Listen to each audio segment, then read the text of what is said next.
Olá, seja bem-vinda, seja bem-vindo à educação de jovens e adultos.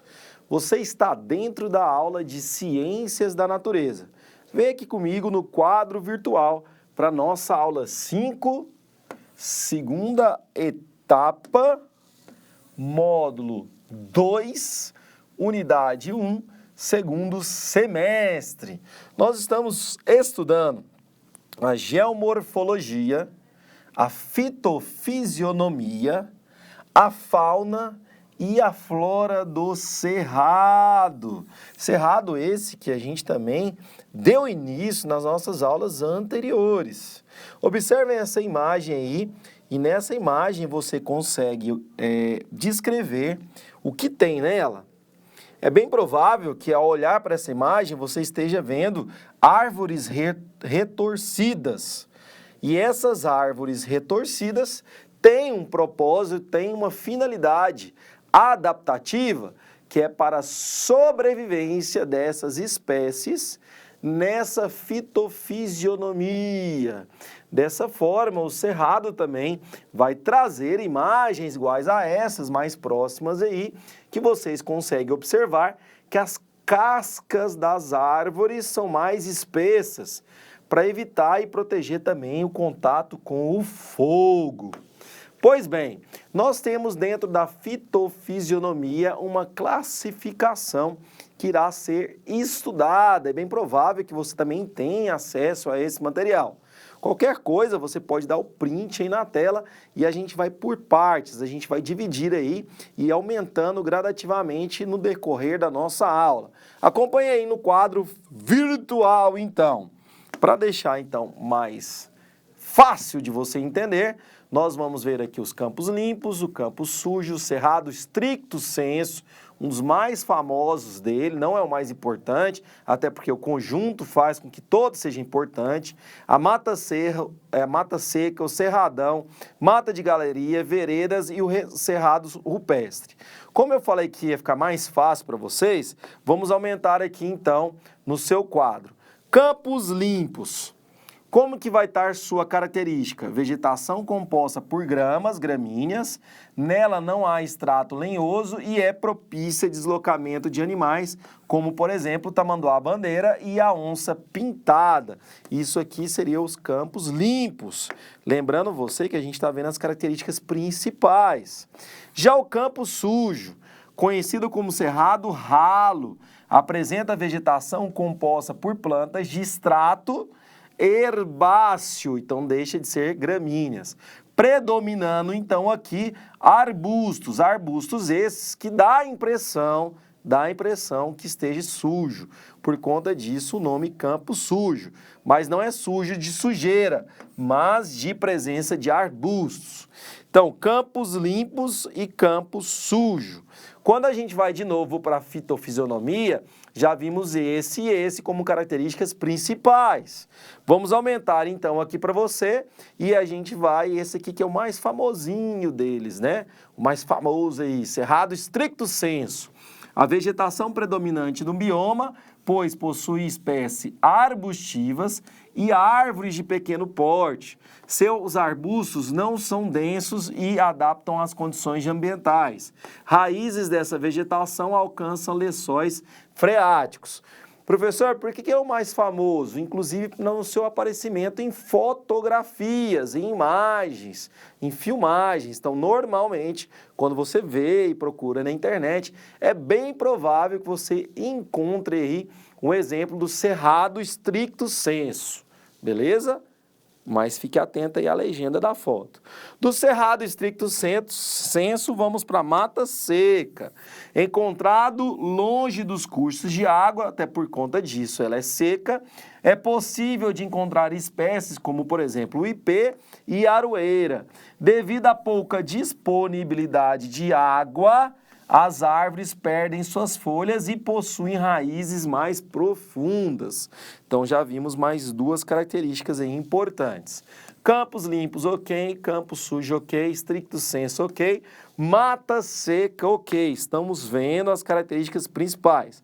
Vamos para cerradão e matas de galeria. Então, cerradão. Cerradão. Vegetação transita entre mata seca e cerrado estricto sensu. Muitos chamam também de zona de transição. As espécies de árvores apresentam muitas folhas e ramos tortuosos. Por conta disso, a gente também chama ele de cerradão. Apresenta vegetação com grande porte e arbustos podendo atingir até 9 metros de altura. Então, esse ão aí também de acordo com a sua altura. E já as matas de galeria tem também como vegetação, hoje também chamada de mata úmida, encontrada ao longo dos cursos de água, apresenta árvores de grande porte também, que podem alcançar 30 metros de altura. Troncos são lisos e as folhas são pequenas e verdes durante todo o ano.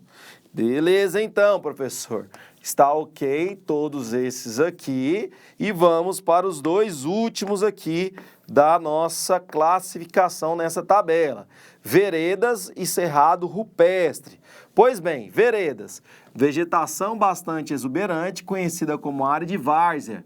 É encontrada também em áreas de nascentes e bacias hidrográficas, que inclusive é nosso objeto de conhecimento da nossa próxima aula. Uma das espécies das plantas predominantes é o buriti. Você conhece buriti? Já comeu doce de buriti? Acredito que sim, hein? E o cerrado rupestre, que é a vegetação formada em ambientes com características rochosas, esse é um pouquinho diferente dos outros, né? Formando inclusive como serras. Espécies encontradas nessa vegetação, caju, papiro, murici e a mangaba. Dessa forma, você já viu todas essas fitofisionomias com as suas características principais, ok? Não aprofundamos nessa aula um por um. Você já deve ter observado que os cerrados são formações savânicas. Então, eu posso também classificar ele como o cerrado no sentido restrito, 4 classificações básicas, tá? O parque cerrado, o parque de cerrado, o palmeiral e a vereda, dependendo também dos seus livros de estudo. Quando eu olho, por exemplo, no site da Embrapa, você vai ver esse tipo também de formação fitofisionômica. Se a gente aprofundar aqui e for mais perto, ó, observem. Tchau. Aqui nós temos a mata ciliar e a mata de galeria. Observem, por exemplo, que a mata ciliar aqui ela é próxima a um leito de água, dos rios, por exemplo, como se fosse os cílios aí para proteção, tá? Então, quando a gente volta novamente, você vai ver que eu tenho outras classificações, como, por exemplo, a mata seca, que a gente estudou e falou também no cerradão. Observem, inclusive, aí essa transição entre um para o outro. Voltando novamente no nosso slide, olha que bacana que ficou aí para vocês. Da mata seca e do cerradão, nós vamos para o cerrado denso, o cerrado típico e o cerrado ralo. Isso tudo também tem no site da Embrapa, tá? A gente está vendo como se fosse uma imagem vetorial. Voltando novamente para a nossa imagem maior, nós vamos agora aprofundar e chegar no parque de cerrado, palmeiral, vereda, cerrado rupestre, campo sujo e campo limpo. Lembra aí quais são as características de campo sujo e campo limpo, que tem a ver também com a presença de algumas plantas? Então, nós estamos aí classificando o cerrado. Não é só o cerrado pelo cerrado. Como vocês viram, qual que é o mais famosinho deles, lembra? O cerrado estricto sensu, lembra disso? Então, vamos continuar no nosso quadro. Observando, então, a nossa imagem, a gente fecha com chave de ouro todas essas classificações que estão aí no site da Embrapa. Inclusive, eu já tive o prazer e orgulho de trabalhar pela Embrapa Arroz e Feijão, ali em Santo Antônio de Goiás. Outras imagens, aí algumas imagens reais do cerrado, mostram para vocês as suas características fitofisionômicas. E nós temos aqui um texto importante, que por fazer divisa com quase todos os biomas, menos o pampa, atenção para isso aqui, ó, pode cair em prova. O cerrado possui uma grande variedade de vegetação. com pelo menos 25 tipos e subtipos de fitofisionomias. Galera, 25. 25, vamos estudar todas? Não. Aqui nós temos e apresentamos 14 principais tipos, dividido entre 3 tipos de formações básicas. Isso aí vai variar de acordo também com o seu livro. Eu trouxe como exemplo, e também a gente falou na aula passada, alguns animais, aqui no caso, mamíferos do cerrado, como é o caso do tamanduá-bandeira, como é o caso do lobo-guará, da jaguatirica, da onça parda e aí vai. E também de algumas plantas do cerrado. Isso tudo disponível aí nesse site aí, coleção Eu Amo Cerrado. E aqui a gente poderia dar ênfase ao jacarandá, ao piqui, a aroeira, a copaíba, o buriti, para você ter noção de algumas plantas que inclusive devem ter na sua região. Pois bem, outro site aqui que a gente trouxe para vocês mostram justamente essas classificações. Observem aqui, ó, de novo. Mata ciliar, mata de galeria, mata seca, cerradão, cerrado denso, cerrado típico, cerrado ralo, parque de cerrado, palmeiral, vereda, cerrado rupestre, campo sujo e campo limpo. Lembra da nossa tabela da aula inicial, do nosso início da aula. Outra classificação do cerrado que a gente pode colocar aqui para você, disponível nesse site, já mostra aqui com umas cores, por exemplo, distingue o cerrado campo sujo, que tem muito arbustos, o cerrado campo limpo, que tem pouco arbustos, e aí vai. Beleza? Nós temos, então, formando aí o cerrado também as bacias hidrográficas, importantíssimas aí para a vida da fauna e da flora do segundo bioma maior do Brasil.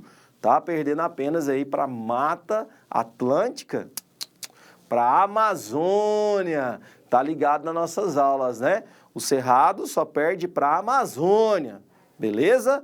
Professor, mas você tinha falado em relação aí a impactos gerados pelo homem, que é o segundo também. Aí, nesse caso, ele perde para a Mata Atlântica, que é o primeiro mais devastado, o primeiro mais impactado do Brasil, por conta até da nossa colonização, fazendo um intertexto aí com a história. Fechou? Nós chegamos então às bacias, lembrando que nós temos aqui no nosso mapa a bacia amazônica, a bacia do Paraíba, a bacia do São Francisco, a bacia do Paraguai e a bacia do Paraná. Podemos destacar então, eu vou deixar até de cor diferente, talvez muitos de vocês conheçam, é a bacia do Tocantins-Araguaia. E essa sim, às vezes você já até pescou lá nela, e o pessoal até da produção aqui já pesca também na bacia Tocantins-Araguaia. E nós vamos entrar especificamente na aula que vem nas bacias hidrográficas, porque elas abrigam mananciais que dão origem e vida a todo o cerrado, como, por exemplo, nós temos aí a Flor do Piqui. Lembrando a vocês que o cerrado está localizado na região centro-oeste do Brasil, mas não somente nela, né? Não somente na região, mas perpassa por toda essa área, que inclusive aí está sofrendo vários impactos, como a soja, a pecuária, as queimadas, o desmatamento e vai. Ou seja, nós estamos aprofundando e estudando o nosso cerrado, que é o nosso bioma, guardem no seu coração. Então, fechou? Chegamos dessa maneira no nosso final da nossa aula, com a expectativa de reencontrar você que está me assistindo na nossa próxima aula, onde iremos dar aí ênfase às bacias e vamos falar também um pouquinho do Rio Araguaia. Quem não conhece o Rio Araguaia vai ficar conhecendo. Um grande abraço do Luiz para vocês, professor de ciências. Até mais. Valeu. Tchau, tchau.